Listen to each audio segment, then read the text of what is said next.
स्वातीची गाडी वेगाने जात होती. तिचे मन खूप उत्साहित होते, कारण ती 2 वर्षांनी तिच्या मुलांसह तिच्या आईच्या घरी तिचा भाऊ मोहितच्या मनगटावर राखी बांधण्यासाठी जात होती.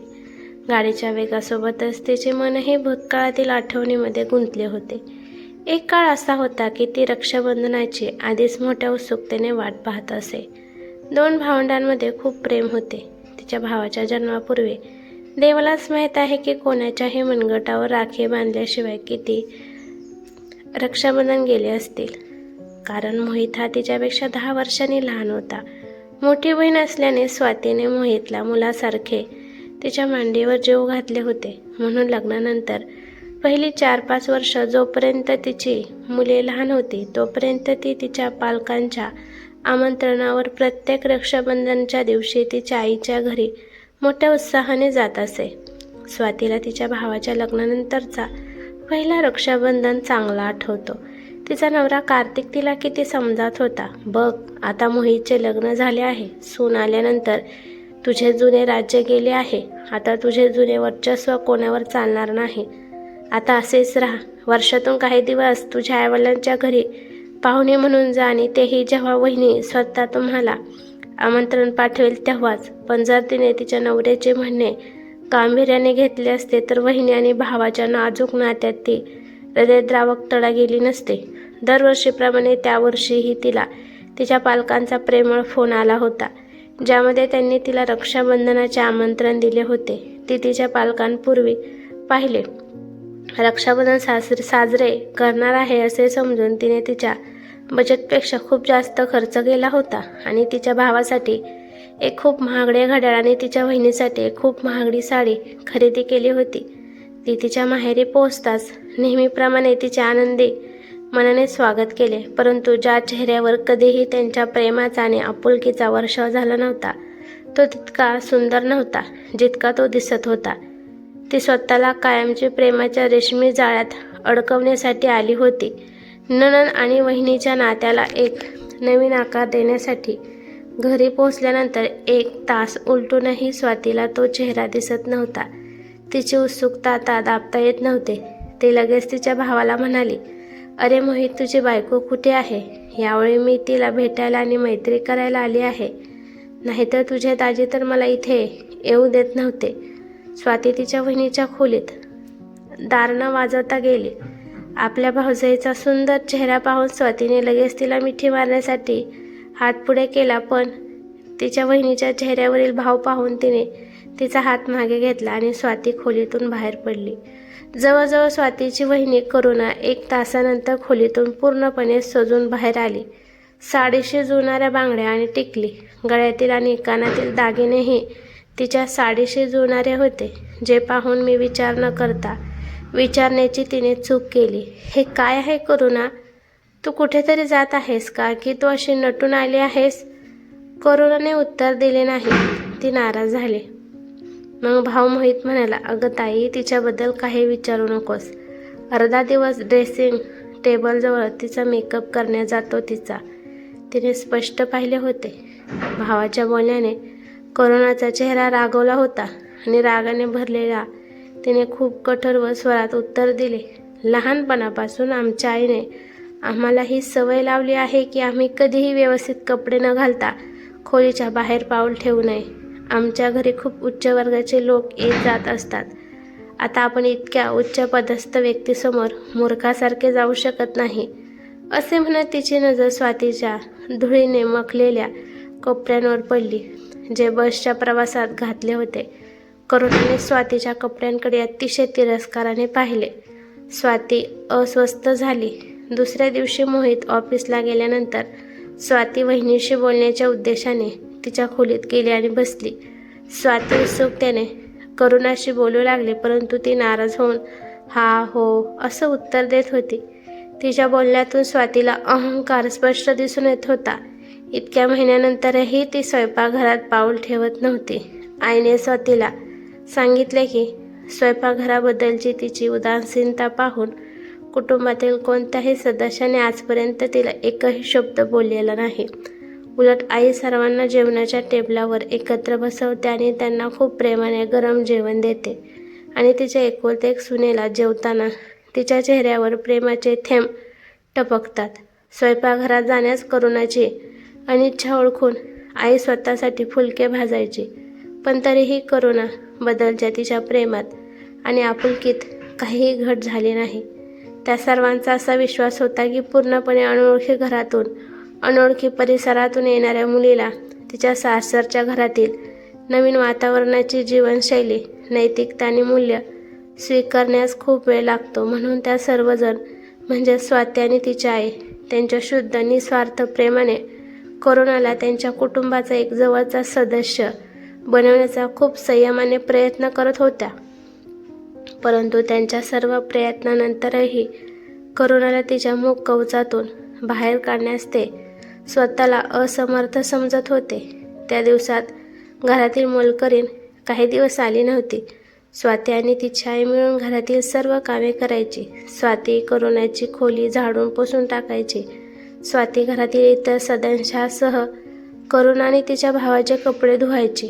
स्वातीने करुणाच्या खोलीत सकाळ आणि संध्याकाळचा चहा पोहोचवणे देखील तिच्या कामात समाविष्ट केले होते. पण ती मुलगी कोणत्या मातीची होती कोणास ठाऊक. या सर्व प्रेमळ हावभावानंतरही करुणाला या प्रेमाची भाषा समजू शकली नाही. एके दिवशी करुणाची खोली साफ करताना स्वातीने तिच्या कानात सुंदर कानातले पाहिले आणि म्हणाली, करुणा, तू हे कानातले कधी बनवलेस? त्याची रचना खूप नाजूक आणि सुंदर आहे. ती लगेच म्हणाली, हे कानातले माझ्या मामींनी दिलेली भेट आहे. ती मला देताना तिने सांगितले होते की हे कानातले तुला माझी आठवण करून देत राहतील. करुणाने काही कामासाठी तिचे कपाट उघडले आणि स्वातीची नजर तिच्या एका मौल्यवान आकर्षक साडीवर पडली. ती म्हणाली, ही साडी खूपच सुंदर दिसत आहे. स्वातीच्या या कमेंटवर करुणा म्हणाली होती, ताई, ही शुद्ध रेशमी सिल्कची आहे. माझ्या काकूने मला लग्नाची भेट म्हणून दिली आहे. म्हणाली आहे की मी ते कोणत्याही परिस्थितीत कोणालाही भेट म्हणून देऊ नये, जरी कोणी मागितली तरी. यावेळी करुणाचे बोलणे ऐकल्यानंतर स्वातीच्या मनात जोरात आवाज आला, हे काय आहे? तिच्या गोष्टीचे कौतुक करण्यासाठी मी ही अप्रत्यक्ष विनंती केली होती का? करुणाचे असे उत्तर ऐकल्यानंतर स्वाती दिवसभर याच द्विधा मनस्थितीत हरवली होती. ती एका उच्चवर्गीय कुटुंबातील उच्च शिक्षित मुलगी आहे आणि तिची मानसिकता इतकी कमी आहे. तिचे मन तिच्या भावाबद्दल वेदनेने भरले होते की तो आयुष्यभर त्याचे आयुष्य कसे जगू शकेल. या काही दिवसात स्वातीने वहिनीचा स्वभाव चांगल्या प्रकारे समजून घेतला होता. ती विचार करते अत्यंत संयम आणि सहनशीलतेने तिला तिचे मन जिंकण्याचा प्रयत्न करावा लागेल. तिने हे तिच्या आईलाही समजावून सांगितले होते. शेवटी रक्षाबंधनाचा दिवस आला. मोठ्या प्रेमाने तिने तिच्या भावाच्या मनगटावर एक सुंदर राखी बांधली आणि त्याच्या कपाळावर अपार प्रेमाने टिळा लावला. नेहमीप्रमाणे तिने तिच्या भावाला राखी बांधली. त्याने तिला एक सुंदर आणि मौल्यवान साडी भेट दिली. स्वातीने देखील दादा आणि बहिणीला भेटवस्तू देण्याचीही योग्य संधी मानली आणि तिने आणलेल्या भेटवस्तू त्या दोघांना दिल्या. तसंही भाऊ नेहमी तिच्या भेटवस्तू खूप आनंदाने स्वीकारायचा. लग्नाआधी तो त्याच्या बहिणीला तिच्या आवडत्या गोष्टी विचारायचा. पण देवालाच माहीत, इतकी सुंदर साडी मिळाल्यानंतरही करुणा आनंदी होण्याऐवजी काहीतरी विचारात हरवली. तिला आनंदी नसताना पाहून स्वातीने विचारले, काय झालं? तुला ही साडी आवडली नाही का? आजकाल याची खूप फॅशन आहे. ताई, रक्षाबंधनावर तुला भेटवस्तू देणे आमच्यासाठी योग्य आहे. मला एवढी मौल्यवान भेट देऊन तू तुझा भार भावाच्या डोक्यावर टाकत आहेस. आता तू माझी नणंद आहेस. तुझ्या भेटवस्तूच्या बदल्यात आम्हाला 4 पट द्यावे लागतील. तू आमच्यासाठी इतक्या महागड्या भेटवस्तू आणल्या नाहीत तर बरे होईल. आणि मग ते मोहितकडे बघत म्हणाली, हे बघ, ताईला देण्यात निष्काळजीपणा करू नकोस, कारण मला कोणीही म्हणू नये की वहिनीने येऊन भावाचे कान फुंकले. तुला माझ्याकडून मोकळीक आहे. तुझ्या बहिणीला जे हवे ते दे. मी कधीही तुझ्या मार्गात येणार नाही. बहिणीचे तिच्या भावाशी फक्त एकच नाते असते आणि ते म्हणजे स्वीकारणे. स्वातीने कधीच कल्पना केली नव्हती की तिला नैसर्गिक प्रेमाचे प्रतीक असलेल्या भेटवस्तूंच्या बदल्यात इतकी कठोर टीका ऐकावी लागेल. म्हणूनच तिथे उभे असलेले तिचे आई वडील आणि भाऊ सर्व स्तब्ध झाले होते. त्याच संध्याकाळी ती घरी परतण्यासाठी सामान बांधायला लागली होती. भावाच्या खोलीसमोरून जात असताना अचानक तिला करुणाचे कठोर शब्द ऐकू आले. काय रे मोहित, स्वातीताई नेहमीच इतक्या महागड्या भेटवस्तू देते का? मग ती परत जाताना तिला इतक्या महागड्या भेटवस्तू देण्याचा त्रासही सहन करावा लागेल. बघ, एक गोष्ट काळजीपूर्वक ऐक. मी माझ्या माहेरून आणलेल्या वस्तूपैकी एक कणही तिला देणार नाही. तिला जे काही करायचे आहे ते तुम्हाला तुमच्या मर्जीने द्यावे लागेल. तेवढ्यात मोहितचा तीक्ष्ण आवाज माझ्या कानावर पडला. हे काय? तू ताईच्या प्रेमाला व्यवहाराच्या तराजूत तोलायला सुरुवात केलीस? आजपर्यंत या घरात आम्ही ताईच्या प्रेम भेटवस्तू अशा दृष्टिकोनातून कधीही पाहिल्या नाहीत की त्या देऊन ताईने आपला भार आपल्यावर टाकला आहे. या प्रेमळ भेटवस्तूंमध्ये गुंतलेल्या आत्मीयतेचा आणि प्रेमाचा सुगंध ओळखायला शिक. त्यांच्याशी जोडलेल्या शुद्ध प्रेमाच्या अमूल्य शिक. त्यांच्याशी जोडलेल्या शुद्ध प्रेमाच्या अमूल्य भावना ओळखायला शिक. व्यवहारात मिळालेल्या असंख्य आनंदाची सुखद अनुभूती ओळखायला शिक. अन्यथा तू तुझे संपूर्ण आयुष्य त्याची किंमत जोडण्यात आणि वजा करण्यात वाया घालवशील. भावाकडून आपल्या प्रेमाची खरी किंमत झाल्याच्या आनंददायी भावनेने वहिनीच्या कटू आवाजामुळे माझ्या डोळ्यातील अश्रू सुकले. तिच्या भावाच्या लग्नानंतरच्या पहिल्या रक्षाबंधनाच्या कटू आठवणी आयुष्यातील कटू अनुभवामध्ये नेहमीच तिच्या आठवणीत कोरल्या जातील. यावेळी सुमारे 2 वर्षाच्या प्रदीर्घ कालावधीनंतर वहिनीचा तिच्या भावाच्या आमंत्रणासोबत एक मोहक फोन आला. स्वाती तिथे रक्षाबंधन साजरे करण्यास उत्सुक होती, म्हणून 2 दिवसाच्या थोड्या काळासाठी राहण्याची तयारी करून ती तिच्या भावाच्या घरी पोहोचली.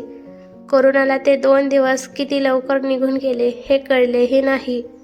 यावेळी निश्चितच तिच्यासाठी हे एक आशीर्वाद होते की तिने तिच्या आईवडिलांच्या घरी थोड्या काळासाठी राहिल्यामुळे कोणताही कटू अनुभव घेतला नाही. नेहमीप्रमाणे तिने तिच्या भावासाठी एक अतिशय छान खरेदी केला, परंतु गेल्या वेळच्या कटू अनुभवातून धडा घेत तिने करुणासाठी कोणतीही महागडी किंवा स्वस्त भेटवस्तू खरेदी केली नाही. रक्षाबंधनाच्या दिवशी तिने तिच्या भावाला राखी बांधली आणि तिच्या वहिनीला एक सुंदर आणि स्वस्त हलका तिच्या वहिनीला स्वेटर दिला. यावेळी आई घरी नव्हती, म्हणून जाताना वहिनीने तिला एक चांदीचे पैंजण दिले आणि म्हणाली, यावेळी तू 2 वर्षांनी आली आहेस. जाताना आईने मला हे पैंजण तुला देण्यास सांगितले होते. करुणाचा निरोप घेताना तिने भेट म्हणून दिलेले ते पैंजण हळुवारपणे करुणाच्या मुठीत ठेवले आणि म्हणाली, आजकाल आम्ही थोड्या आर्थिक संकटातून जात आहोत, म्हणून मी तुमच्यासाठी कोणतीही विशेष भेटवस्तू देऊ शकली नाही. हे माझ्याकडून ठेव. ते माझे प्रेमळ भेट म्हणून समज. 2 दिवसांच्या अल्पकालीन वास्तवाच्या आठवणीमध्ये बुडलेला परतीचा प्रवास क्षणार्धात पार पडला. मग संध्याकाळी फोन वाजला आणि फोनवर करुणाच्या आवाजाने स्वातीला आश्चर्याचा एक सुखद भावनेने धक्का बसला. ताई, तुम्ही सुखरूप पोचलात? यावेळी तुमचा पाहुणचार व्यवस्थित झाला नाही. लोक फक्त 2 दिवसांसाठी त्यांच्या आईच्या घरी येतात का? आता दिवाळीला तुम्हाला दादांसोबत इथे यावे लागेल. ताई, कृपया वचन द्या की तुम्ही नक्की याल. मला सांगा ताई, तुम्ही याल ना? स्वाती भावनिकपणे म्हणाली. हो. तू मला खूप प्रेमाने फोन करतेस आणि मी येत नाही, हे होऊ शकेल का? यावेळी आम्ही दिवाळीच्या सुट्टीत नक्कीच येऊ. तिच्या प्रेमाच्या सूर्यप्रकाशाने आणि पाण्याने पूर्णपणे सुकलेल्या एका नवीन नात्याला पाणी देत आणि त्या बदल्यात प्रेमाच्या हिरवळीने ते फुललेले पाहून स्वातीचा हरवलेला विश्वास पुन्हा एकदा निस्वार्थतेने फुलला. आता स्वातीला समजले होते की तिने 1 महिना तिच्या आईवडिलांच्या घरी राहू नये. तिने फक्त पाहुणे म्हणून जावे आणि तेही फक्त वहिनीने बोलवल्यावरच. तर मित्रांनो, नातं ही एक अशी गोष्ट आहे जी प्रेमाने जास्त भरते, पण त्याच्यामध्ये एक अंतर नक्कीच असले पाहिजे. आईवडील असेपर्यंत असले पाहिजे. आईवडील असेपर्यंत एका मुलीसाठी तिचे माहेर जवळचे असते, पण नंतर तिने सुद्धा समजून आईवडिलांच्या गेल्यानंतर माहेरी गेले पाहिजे. सर्वजण असे असतात असे नाही, पण एका मर्यादेपर्यंत अंतर ठेवणे कधीही चांगले. ही कथा कशी तुम्हाला वाटली कमेंट करून नक्की सांगा. कथेला लाईक, शेअर आणि चॅनलला सबस्क्राईब केलं नसेल तर जरूर करा. परत भेटू अशाच नवीन कथांसोबत. तोपर्यंत धन्यवाद.